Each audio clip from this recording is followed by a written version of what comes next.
The Louisiana heat pressed down on Belmont Plantation like a suffocating shroud, thick with humidity and the stench of decay that seemed to seep from the very soil. Spanish moss hung from ancient oak trees like funeral veils, swaying in the oppressive stillness of the August evening. The Mississippi River churned lazily in the distance, its muddy waters carrying secrets that would never surface. In the cramped quarters of the slave cabins, whispers traveled faster than the evening breeze. They spoke of Madeline, the woman whose scarred face bore witness to unspeakable horrors, whose eyes held depths that seemed to peer beyond the veil of the living world. She sat alone on the rotting porch of her cabin, her weathered hands folded in her lap, lips moving in silent conversation with invisible companions. "She'd done it again," whispered Sarah, clutching her infant closer to her chest as she peered through the gaps in her cabin wall. "I heard her say old Moses' name 3 nights running. Found him this morning, cold as winter stone." The other slaves huddled together, their voices barely audible above the symphony of crickets and bullfrogs. Moses had been the oldest among them, a man who had survived 40 years of bondage through sheer will and stubborn defiance. Yet death had claimed him in his sleep, his face twisted in an expression of pure terror that no peaceful passing should bear. Madeline's voice drifted across the quarters, low and melodic, speaking words in a language that predated the French and Spanish colonizers, predated even the native tribes that once called this cursed land home. Her scarred lips formed syllables that seemed to make the very air tremble, and those who heard them felt ice in their veins despite the sweltering heat. "Lord have mercy," breathed Thomas, a field hand whose back bore the permanent marks of countless lashings. She speaking to them again? The dead ones, the scars that crisscrossed Madeline's dark skin, told stories of unimaginable suffering, some from the whip, others from rituals that the other slaves dared not contemplate. Her left eye was milky white, blinded by a brand that had been meant to mark her as property, but had instead opened something far more dangerous. When she turned that ruined gaze upon someone, they felt as though she could see straight through to their soul, could read the exact moment of their death, written in the lines of their fate. From the grand mansion that loomed over the plantation like a white sepulchre, Master Edmund Belmont watched the slave quarters through his study window. The crystal tumbler in his hand trembled slightly as he observed Madeline's solitary vigil. 3 deaths in as many weeks, all preceded by her nocturnal pronouncements.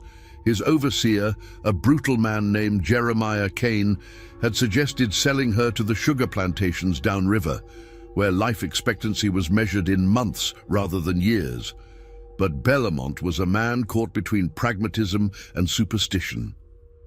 Madeline was his most productive worker during the day, her hands moving with supernatural efficiency through the cotton fields.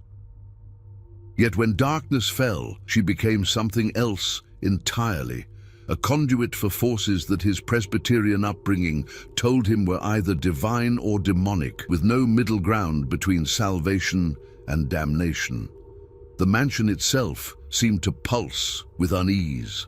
Belmont's wife, Catherine, had taken to her bed with mysterious ailments that no doctor could diagnose. Their young son, Charles, spoke of nightmares filled with dark-skinned angels who whispered secrets in his ear. Even the house slaves moved through their duties with downcast eyes and trembling hands, as though they expected death to tap them on the shoulder at any moment. As midnight approached, Madeline rose from her porch and walked to the center of the quarters. The other slaves retreated into their cabins, but none could resist peering through cracks and gaps to witness what would unfold. She stood beneath the hanging tree, a massive oak where countless souls had met their end at the rope's embrace, and raised her face to the star-filled sky. Her voice rose in a chant that seemed to make the very earth beneath her feet vibrate with ancient power. The words were neither English nor French, neither Spanish nor any African dialect the slaves recognized.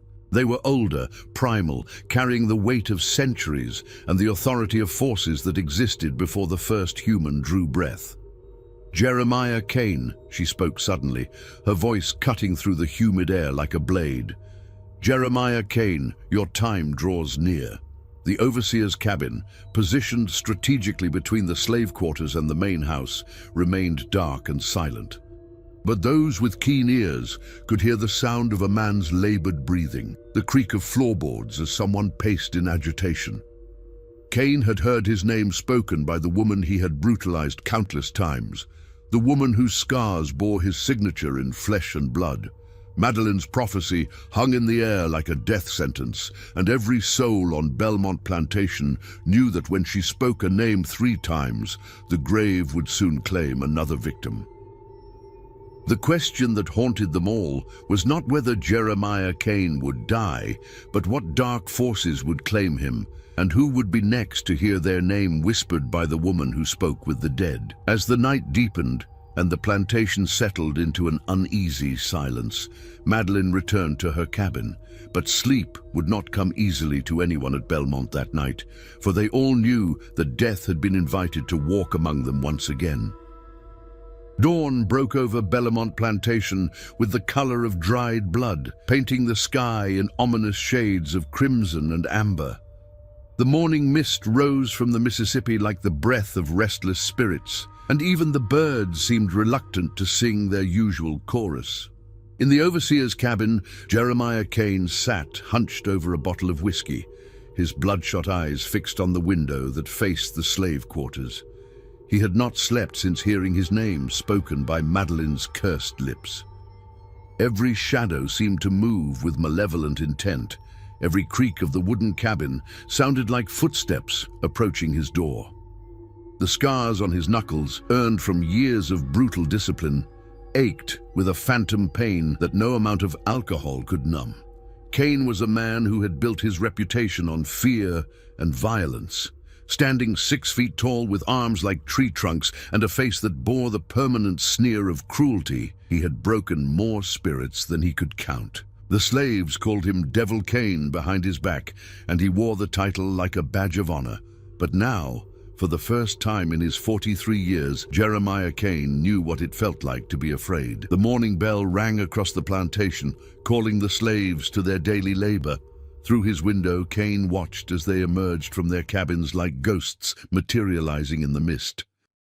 Their movements were subdued, their eyes downcast, but he could feel their collective gaze upon his cabin. They were waiting to see if Madeline's prophecy would come to pass. Madeline herself appeared last, stepping from her cabin with the fluid grace of a predator. Her scarred face was serene, almost peaceful, as though she had spent the night in communion with benevolent spirits rather than harbingers of death. She moved through the gathering slaves like a queen among her subjects, and Kane noticed how they parted before her with a mixture of reverence and terror. Master Belmont emerged from the main house, his usually immaculate appearance disheveled from a sleepless night. His wife's condition had worsened during the dark hours. She had awakened screaming about shadows with burning eyes, claiming that something was trying to pull her soul from her body. The family physician, Dr. Rousseau, had administered laudanum, but even in her drugged stupor, Catherine Belmont continued to whisper about the woman who knows when death comes calling. Kane!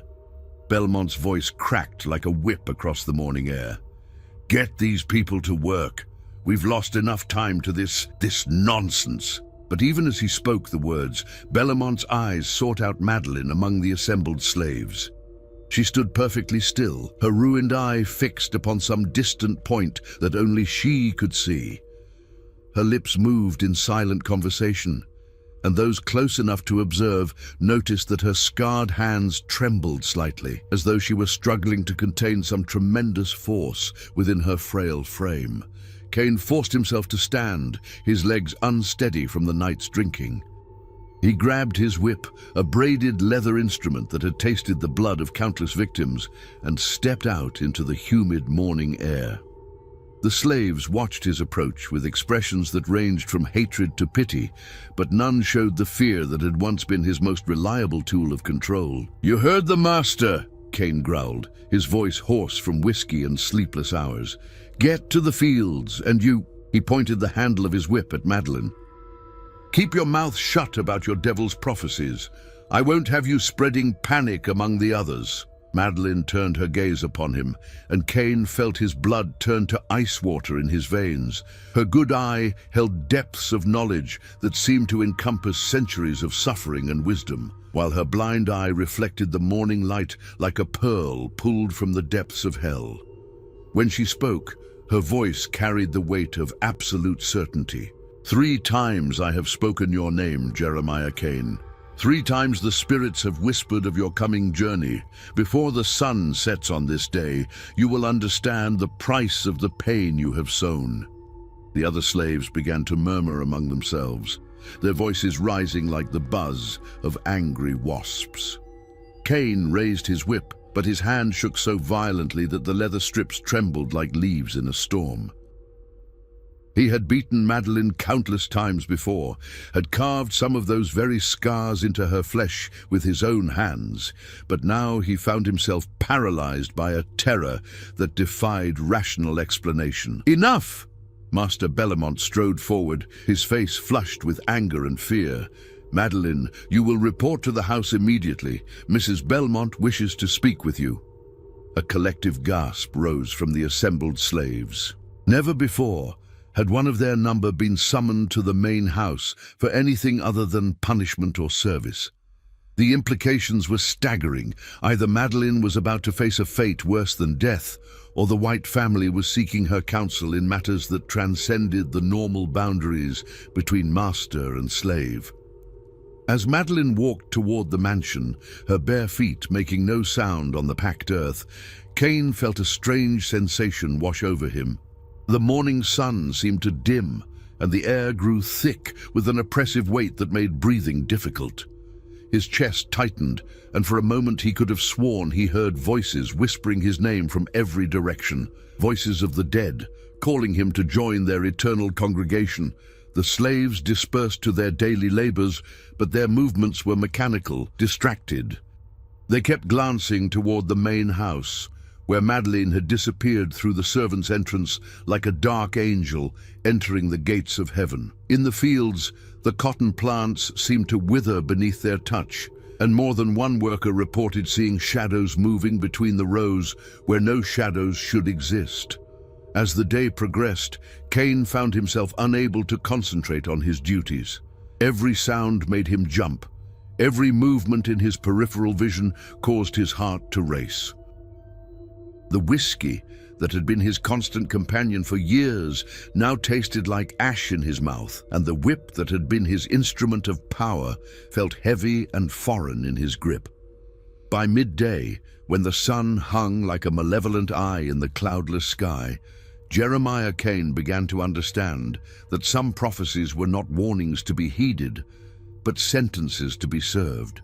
And somewhere in the depths of the Belmont mansion, Madeline sat in conference with forces that would soon reshape the very foundations of the plantation's cursed existence.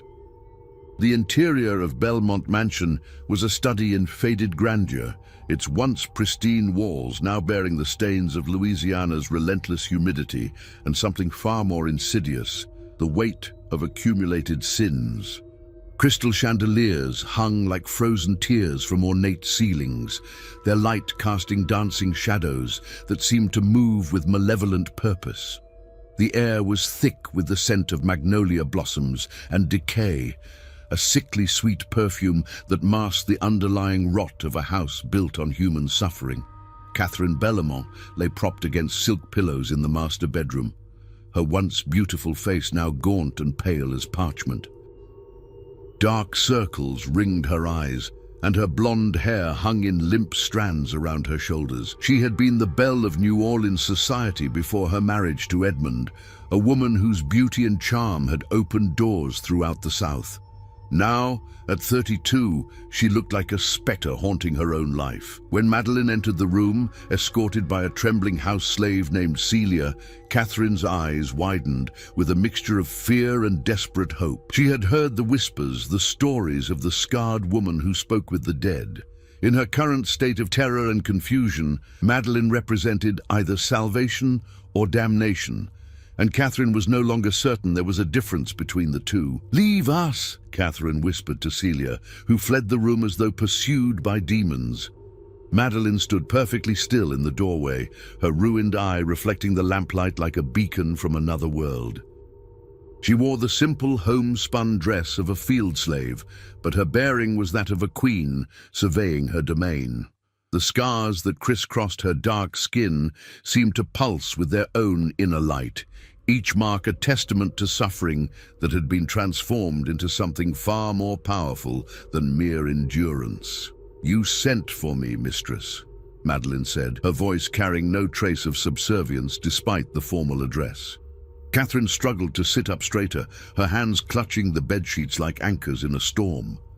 They say you can see things, know things, about death, about what comes after."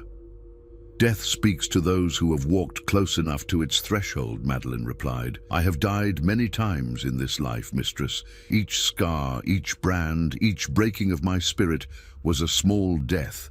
And in those moments of dying, I learned to hear voices that others cannot."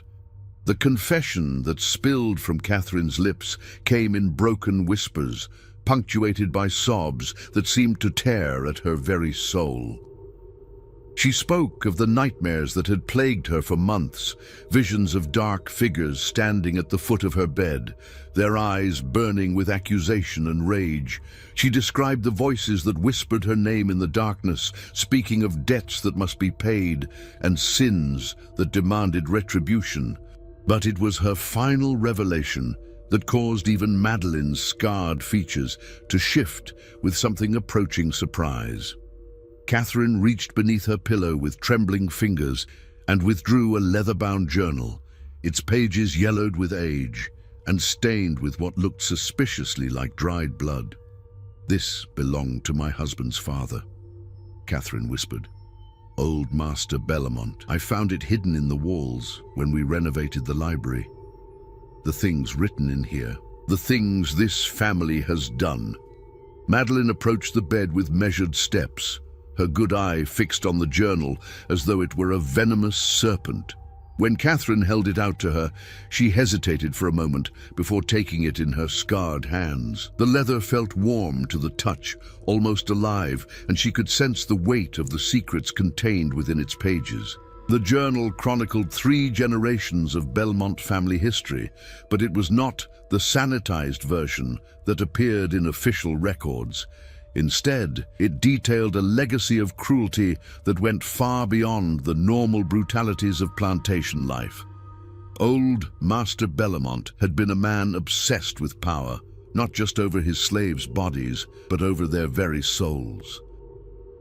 The pages described rituals conducted in the depths of the Louisiana swamps, ceremonies that blended African spiritual practices with European occultism in ways that violated the natural order. Slaves had been sacrificed not just to maintain discipline, but to feed something hungry and ancient that dwelt in the shadows between worlds. The hanging tree in the slave quarters had been planted specifically for these purposes, its roots nourished by blood and watered with tears. "He made pacts," Catherine continued, her voice barely audible, "agreements with things that should never be bargained with. In exchange for prosperity, for power over life and death, he promised them souls, generations of souls." Madeline's fingers traced the faded ink, and she could feel the malevolent energy that radiated from every word. The journal spoke of a debt that passed from father to son, a spiritual mortgage that could only be paid with the suffering of the innocent. Edmund Bellamont had inherited more than just land and slaves. He had inherited a covenant with darkness that demanded constant feeding. "The nightmares started after Charles was born," Catherine whispered. "They want him, don't they? They want my son to continue what his grandfather began." Before Madeline could respond, a commotion erupted from somewhere in the house below. Shouts echoed through the halls, followed by the sound of running footsteps and slamming doors. Through the bedroom window, they could see slaves gathering in the yard, their faces turned toward the overseer's cabin, where smoke was beginning to rise from the windows. Madeline closed the journal and fixed Catherine with her penetrating gaze. "The debt your family owes cannot be paid with money or land, mistress. It can only be settled with truth, with justice, with the breaking of chains that bind both the living and the dead." As the smoke outside grew thicker and the shouts grew louder, Catherine Belmont realized that her family's reckoning had finally arrived. The woman who spoke with the dead had come not as a servant, but as an instrument of divine retribution. And somewhere in the growing chaos below, Jeremiah Kane was about to discover that some prophecies were not warnings, but promises that would be kept regardless of the cost.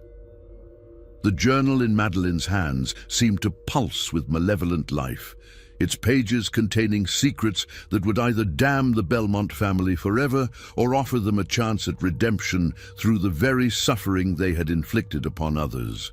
The choice, Madeline knew, was no longer theirs to make.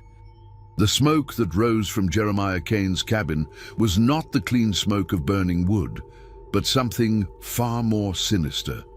Thick, black tendrils that seemed to writhe with malevolent purpose as they clawed their way toward the cloudless sky. The acrid smell carried on the humid air was not just that of burning timber and cloth, but something organic and foul, as though the very essence of corruption had been set ablaze.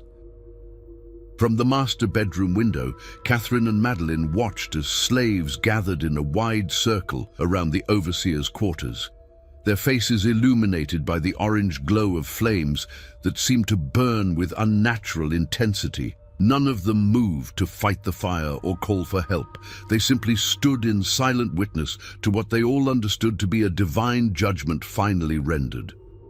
Jeremiah Kane emerged from his burning cabin like a man possessed, his clothes singed and his face blackened with soot, but it was his eyes that told the true story of his terror.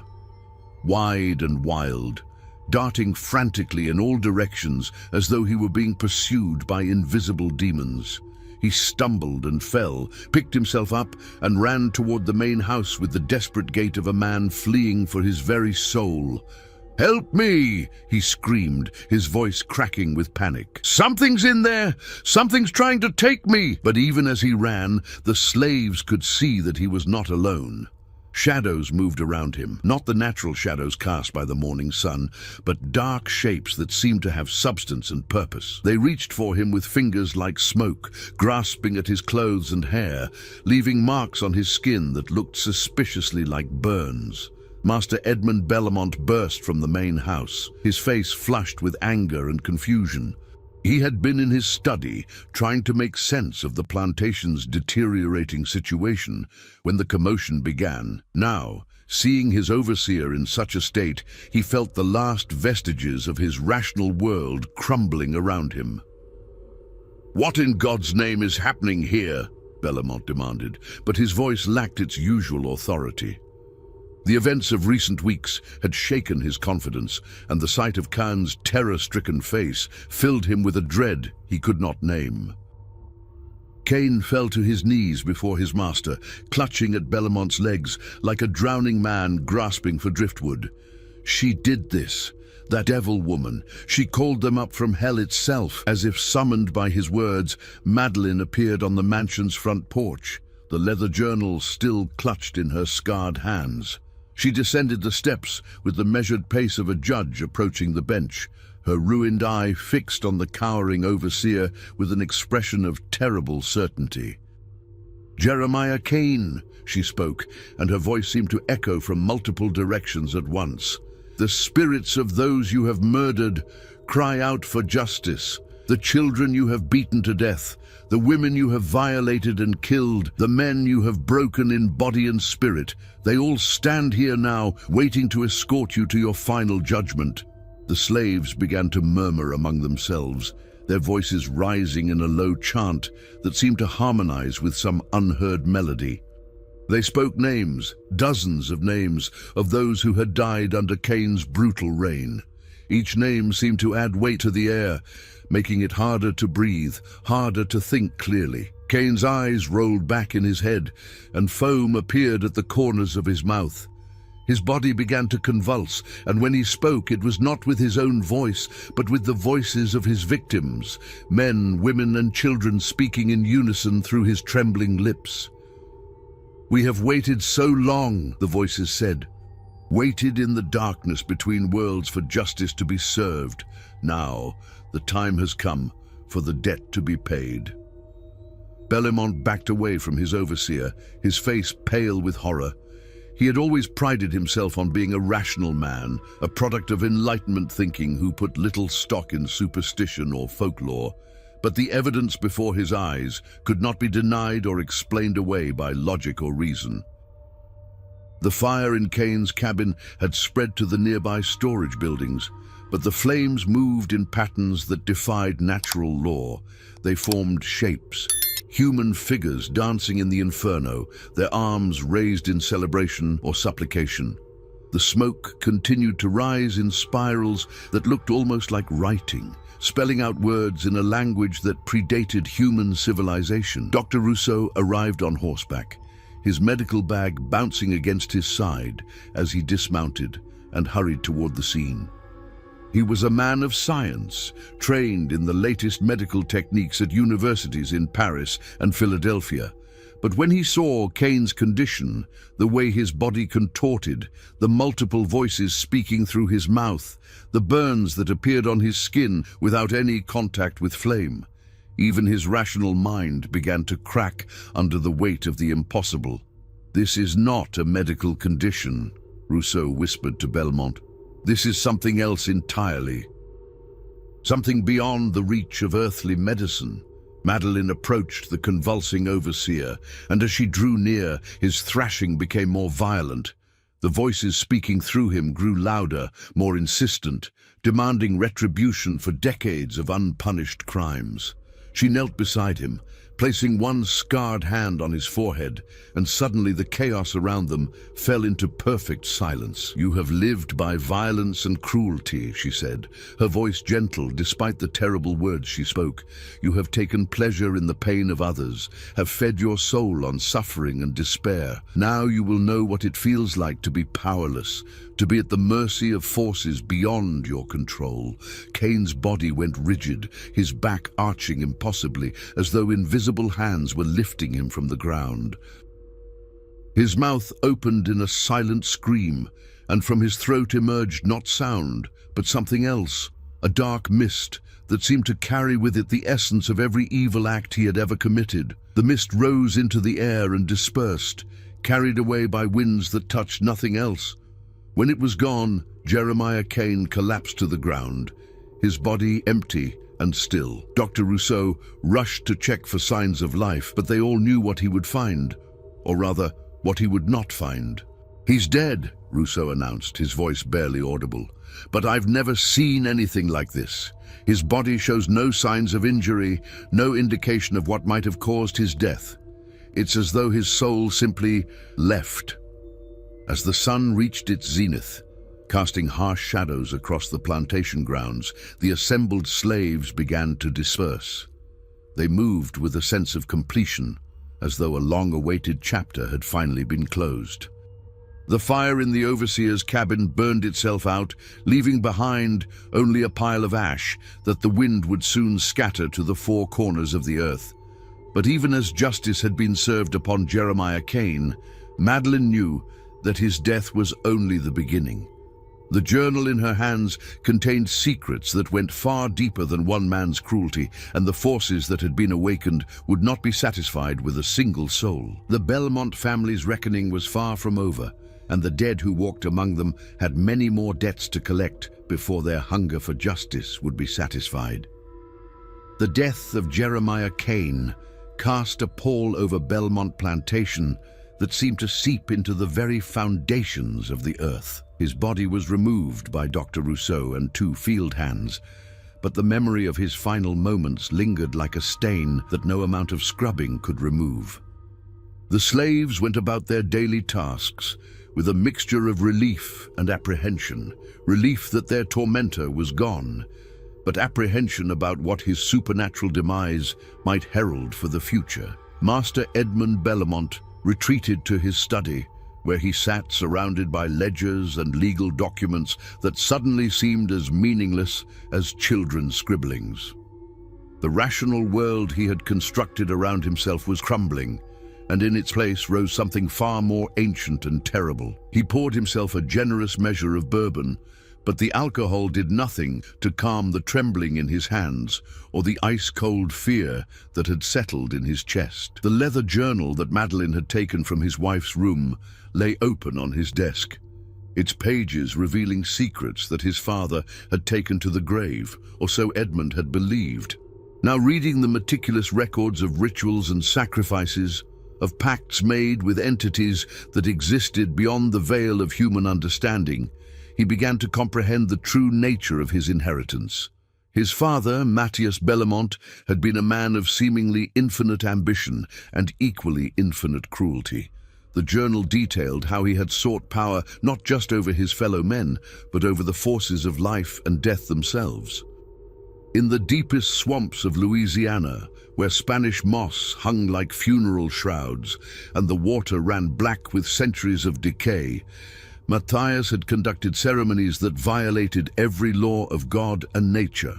The entries spoke of an entity known only as the Harvester, a being that fed on human suffering and despair, growing stronger with each soul offered to its insatiable hunger.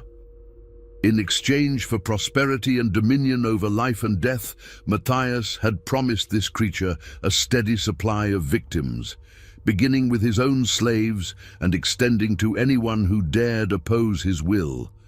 But the most chilling revelation was yet to come.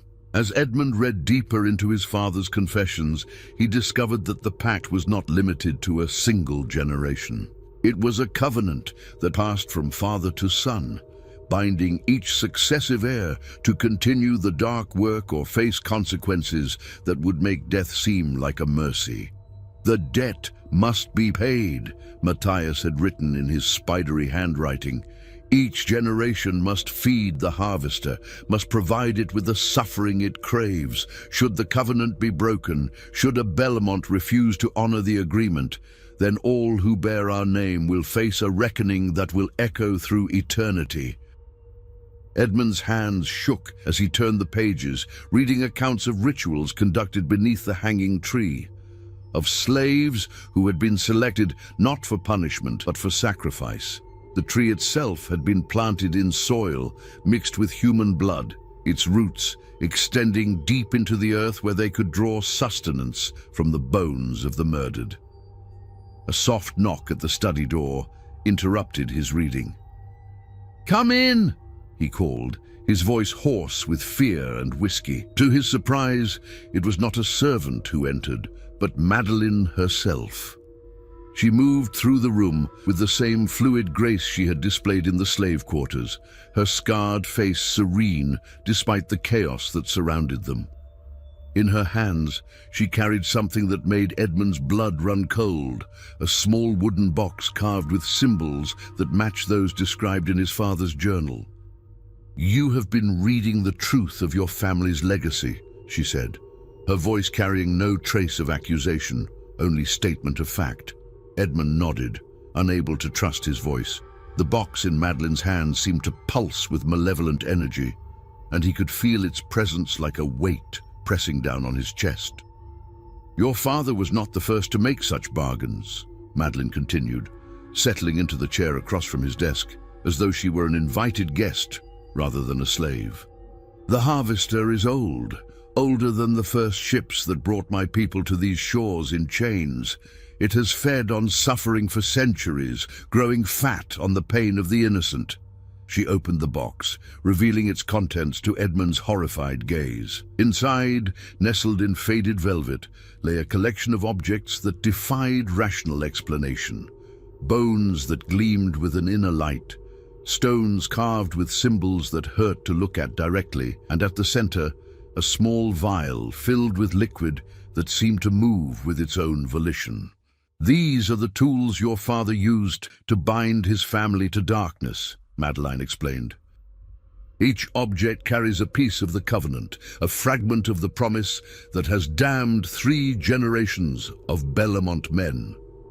Edmund leaned back in his chair, his face pale as parchment. "What do you want from me? Why are you showing me this?" Madeline's ruined eye fixed on him with an intensity that made him feel as though she were peering directly into his soul. "Because the time has come to choose, Master Belmont. You can continue your father's work, can feed the harvester with the blood of the innocent and maintain your family's prosperity. Or you can break the covenant and face the consequences of 3 generations of accumulated debt. And if I choose to break it, what then? Then the harvester will come to collect what it is owed. Every soul that should have been sacrificed, every debt that has gone unpaid, will be demanded at once. Your family will face a reckoning that will consume not just you, but your wife and son as well." Edmund's thoughts turned to Catherine, lying pale and terrified in their bedroom, and to young Charles, whose innocent laughter had been replaced by whispered conversations with invisible friends. The weight of his father's sins pressed down on him like a physical force, and he understood that there were no good choices left. Only degrees of damnation.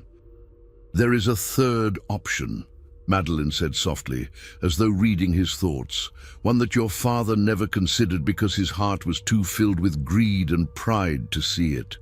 She reached into the box and withdrew the vial of moving liquid, holding it up to the lamplight where it seemed to writhe like a living thing. "The covenant can be transferred. The debt can be paid by one who chooses to bear it willingly, one whose suffering has already opened the doors between worlds." Edmund stared at her in horror and understanding. "You're offering to take it on yourself, to become the sacrifice that breaks the cycle." "I am offering to do what should have been done generations ago, to face the harvester not as a victim, but as an equal. My scars have made me strong, Master Belmont. My pain has given me power that your father never possessed. I can meet this entity on its own terms and end its hold over your family forever." As thunder began to rumble in the distance and the first drops of rain spattered against the study windows, Edmund Belmont realized that the woman sitting across from him was offering him something he had never dared hope for: redemption.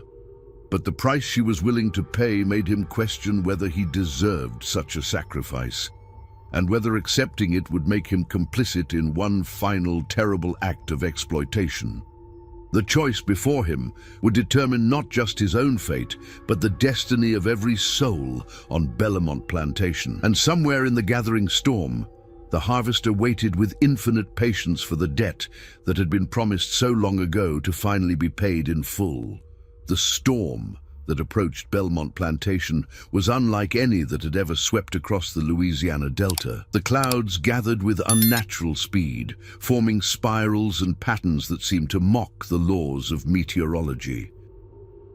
Lightning flickered within their depths, not the clean white fire of natural electricity, but something darker, tinged with colors that had no names and cast shadows that moved independently of their sources. In the slave quarters, the inhabitants huddled together in their cabins, but not from fear of wind and rain. They could sense something far more dangerous approaching, a presence that made the air itself feel thick and oppressive, as though the very atmosphere were holding its breath in anticipation of some cosmic judgment. Sarah clutched her infant son closer to her chest, whispering prayers in a mixture of English and half-remembered African dialects. The other slaves joined their voices to hers, creating a low harmonic chant that seemed to provide some small protection against the malevolent forces gathering around them. They all understood that this was no ordinary storm, but rather the physical manifestation of spiritual warfare that had been building for generations. In the main house, Catherine Belmont had risen from her sickbed, driven by a maternal instinct that transcended her physical weakness. She found her son, Charles, in the nursery, standing at the window with his small hands pressed against the glass, watching the approaching tempest with eyes that held far too much knowledge for a child of 7 years. "Mama," he said without turning around. "The dark angels are coming. They're angry about the promises that were broken." Catherine's heart clenched with terror as she realized that her son had inherited more than just the Belmont name. He had also inherited the spiritual sensitivity that made him a target for the forces his grandfather had awakened. She gathered him into her arms, feeling how thin and fragile he had become in recent weeks, as though something were slowly draining the life from his small body. "We're going to leave this place," she whispered into his hair. "Tonight, as soon as your father—" "No, Mama," Charles interrupted, his voice carrying an authority that no child should possess. "We can't run from this. The dark angels will follow us wherever we go. The only way to make them stop is to give them what they want." In the study below, Edmund Belmont sat across from Madeline, the cursed artifacts spread between them like the pieces of some infernal chess game. The vial of moving liquid seemed to pulse in rhythm with the approaching thunder, and the carved bones had begun to emit a low, humming sound that made his teeth ache. "Tell me exactly what this ritual involves," Edmund said, his voice barely steady. "If you're going to sacrifice yourself for my family's sins, I need to understand what you'll be facing." Madeline's scarred fingers traced the symbols carved into the wooden box, and as she touched each one, it flared briefly with eldritch light. "The harvester feeds on suffering, but it respects strength. Your father approached it as a supplicant, begging for power and offering the pain of others as payment. But I will meet it as an equal, one who has endured every torment it could devise and emerged stronger for the experience." She lifted the vial and held it up to the lamplight, where the liquid within seemed to form shapes, faces twisted in agony, hands reaching desperately toward some unseen salvation.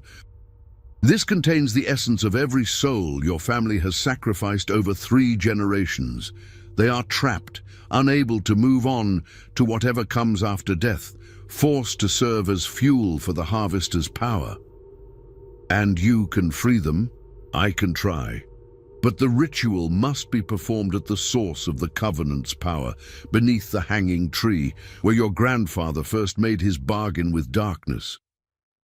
And it must be done during the storm, when the barriers between worlds are at their thinnest." As if summoned by her words, a tremendous crash of thunder shook the mansion to its foundations. The lights flickered and went out, plunging them into darkness broken only by the eerie glow emanating from the artifacts. In that moment, both Edmund and Madeline could feel the presence of something vast and hungry approaching, drawn by the scent of fear and the promise of long-delayed payment. "It's here," Madeline whispered, rising from her chair with fluid grace. "The harvester has come to collect what it believes it is owed." Through the study windows, they could see the slave quarters illuminated by flashes of unnatural lightning. But the slaves were no longer cowering in their cabins. They had emerged into the storm, forming a circle around the hanging tree with their arms linked and their voices raised in songs that predated Christianity, predated even the oldest African traditions. They were calling upon powers that existed before the first human drew breath, seeking protection from forces that their ancestors had faced in the primordial darkness of the world's youth. Edmund felt a hand on his shoulder and turned to find his wife standing behind him, their son clutched in her arms. Catherine's face was pale but determined, and he could see that she had made her own decision about what must be done. "We're going with you," she said simply. "This is our family's debt, and we won't let another person pay it alone." "Catherine, no. It's too dangerous. More dangerous than living with this curse for the rest of our lives. More dangerous than watching our son slowly waste away as the harvester feeds on his life force." She shook her head firmly. "We created this situation, Edmund. We have to be part of the solution." Young Charles looked up at his father with eyes that seemed far older than his years. "The Dark Angels told me something, Papa. They said that the only way to break a covenant made in selfishness is to replace it with one made in love. Someone has to choose to sacrifice themselves, not for power or gain, but to protect others." As the storm reached its full fury and the very air around them began to crackle with supernatural energy, the Belmont family and the scarred slave woman who had become their unlikely salvation prepared to face the entity that had held them in bondage for 3 generations. The hanging tree awaited them, its ancient branches reaching toward the storm-torn sky like the arms of some primordial god demanding tribute. But this time, the sacrifice offered would not be one of helpless victims, but of willing souls choosing love over fear, redemption over damnation, and in that choice lay either their salvation or their final, irrevocable doom. The hanging tree stood like a monument to suffering in the center of the slave quarters, its massive trunk scarred by decades of rope burns and its branches twisted into shapes that seemed to reach toward heaven in supplication or toward hell in invitation. The storm raged around it with supernatural fury, but the ancient oak remained unmoved, as though it were the axis around which the very world turned. Madeline approached the tree with measured steps, the wooden box of artifacts clutched against her chest. Behind her walked the Belmont family, Edmund with his jaw set in grim determination, Catherine pale but resolute, and young Charles moving with the eerie calm of a child who had already seen too much of the darkness that lurked beyond the veil of ordinary existence. The slaves had formed a protective circle around the tree, their linked hands creating a barrier of human will and spiritual strength against the malevolent forces that pressed in from all sides. Their voices rose in harmonies that seemed to make the very air vibrate with power, calling upon ancestors and spirits to witness what was about to unfold. As they reached the base of the tree, the temperature dropped precipitously, and their breath began to mist in the suddenly frigid air. The storm above them intensified, but the rain that fell was not water. It was something darker, thicker, that hissed when it touched the ground and left stains that looked suspiciously like blood. "It comes," Madeline said, her voice barely audible above the howling wind. The harvester materialized slowly, coalescing from shadow and storm into a form that challenged the mind's ability to process what it was seeing. It was tall, impossibly tall, with limbs that seemed to stretch and contract according to no earthly geometry. Its face was a void filled with stars that burned with cold fire, and when it spoke, its voice came from everywhere and nowhere at once. "The debt is due," the entity intoned, its words causing the very ground to tremble. "3 generations have fed me with the suffering of the innocent. Now the covenant must be fulfilled, or all who bear the Belmont name will know torment beyond imagining." Edmund stepped forward, his legs trembling, but his voice steady. "I am Edmund Belmont, heir to this cursed legacy. I offer myself in payment for my family's sins." The harvester's attention turned to him, and Edmund felt as though he were being examined by something that could see not just his body, but his soul laid bare in all its weakness and fear. "Your suffering would be sweet," the entity mused, "but it would not satisfy the debt. You have lived in comfort while others paid the price of your prosperity. Your pain would be brief, your spirit easily broken." It was then that Madeline stepped forward, opening the wooden box and revealing the artifacts within. As she did so, the scars that covered her body began to glow with an inner light, each mark telling the story of torment endured and survived. "I am Madeline," she said, her voice carrying a power that made even the harvester pause. "I have walked through every hell you could devise and emerged stronger. I have died 1,000 deaths and been reborn in fire and pain. I offer myself not as a victim, but as an equal." The entity's form shifted and writhed as it considered her words. "You interest me, scarred one. Your suffering has indeed been exquisite, your endurance remarkable. But what makes you think you can bargain with forces beyond your comprehension?" Madeline reached into the box and withdrew the vial of trapped souls, holding it up so that its contents caught the eldritch light of the storm. "Because I understand something that the Belmont men never did. You feed on suffering, yes, but what you truly crave is the moment when hope dies, when the spirit finally breaks. But I have been broken so many times that I have learned to rebuild myself stronger than before. She uncorked the vial, and immediately the air filled with the whispered voices of the dead. Dozens of souls, crying out for release from their eternal torment. The harvester leaned forward, its void face filled with hungry anticipation. I offer you a new covenant, Madeline continued, not one based on the exploitation of the innocent, but on a willing exchange. Take me, and in return, release these trapped souls and break the hold you have over the Belmont family. Let them live free of your influence, and I will serve as your willing vessel for as long as you desire. The entity circled her slowly, its impossible form casting shadows that moved independently of its body. And what makes you think your single soul is worth more than the generations of suffering I have been promised? Madeline smiled, and in that expression was a terrible beauty that made even the harvester hesitate. Because my soul is not single. Every person I have helped, every kindness I have shown despite my own pain, every moment of hope I have given to others, they are all part of me now. You would not be taking one soul, but hundreds, all freely given in love rather than stolen in fear. The slaves around the tree began to chant louder, their voices joining with Madeline's in a harmony that seemed to make the very fabric of reality tremble. One by one, they stepped forward, placing their hands on her shoulders, offering their own strength to support her sacrifice. "We stand with her," Sarah called out, her infant son sleeping peacefully in her arms despite the supernatural chaos around them. "She has been our voice when we had none, our strength when we were weak. If she goes to face the darkness, she does not go alone."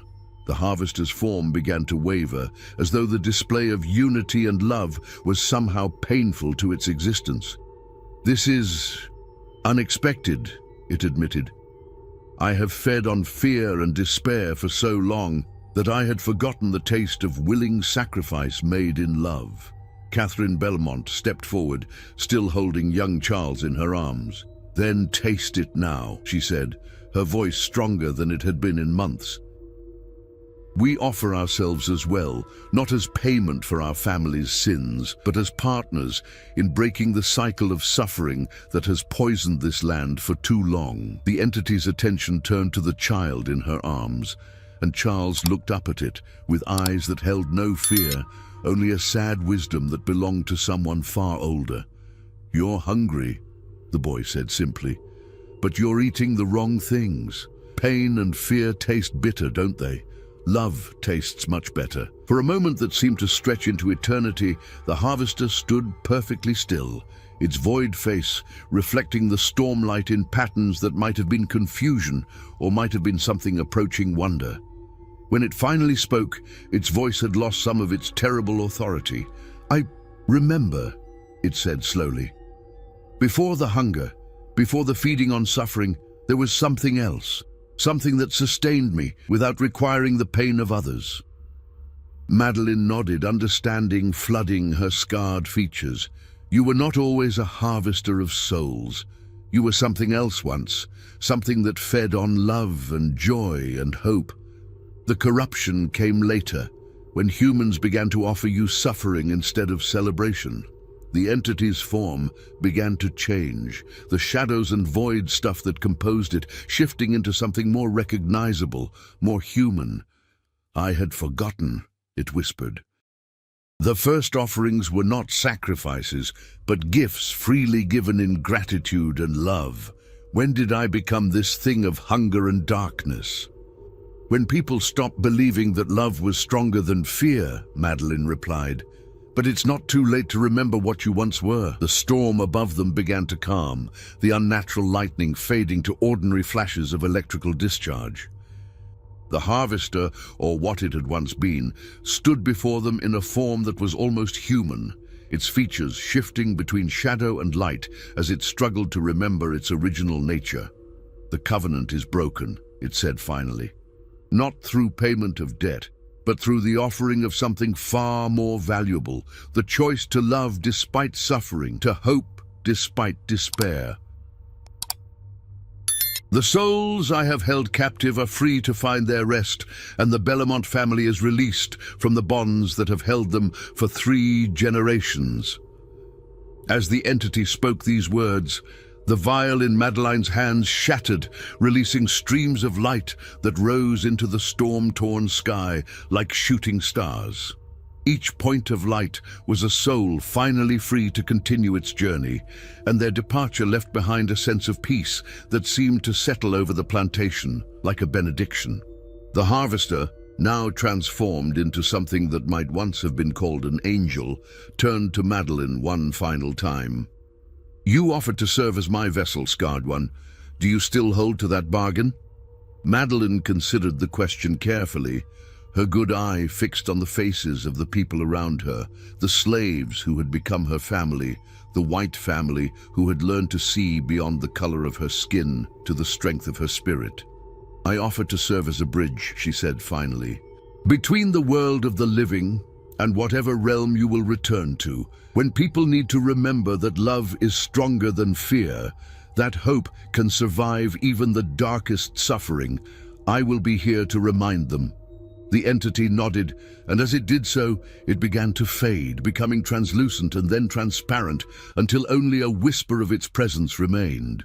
"Then let this place be a sanctuary," it said as it departed. "Let it be a reminder that even the darkest covenants can be broken by the simple choice to love one another." As dawn broke over Bellamont Plantation, the storm clouds dispersed to reveal a sky washed clean and bright.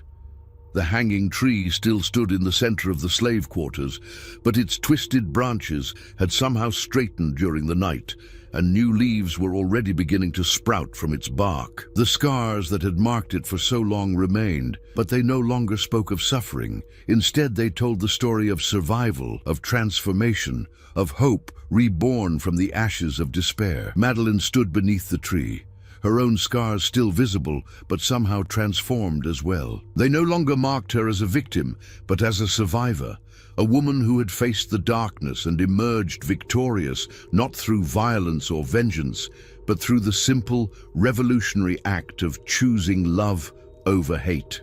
The slaves began to disperse to their daily tasks, but their movements were different now, lighter, freer, as though invisible chains had been broken during the night.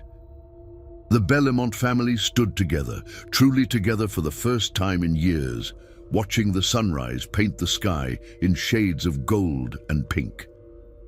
"What happens now?" Edmund asked, his voice hoarse from the night's ordeal. Madeline smiled, and in that expression was a peace that had been hard-won through decades of suffering and struggle. "Now we begin again," she said simply. "We build something new on the foundation of what we've learned.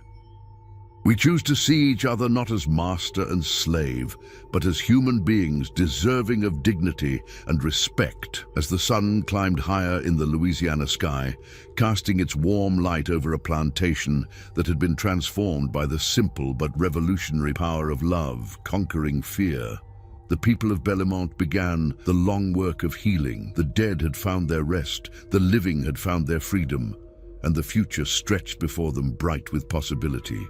The woman who had spoken the names of the dead had become something new, not a prophet of doom, but a herald of hope. And in the years that followed, when people spoke of Madeline, they would remember not the scars that marked her body, but the light that shone from her spirit, proving that even in the darkest places, love could take root and flourish. The profane prophecies had been fulfilled, but their ending was not one of damnation. It was one of redemption, purchased not with blood and suffering, but with the willing sacrifice of those who chose to love, even when love seemed impossible. And in that choice, they had found not just freedom for themselves, but a path forward for all who would follow in their footsteps.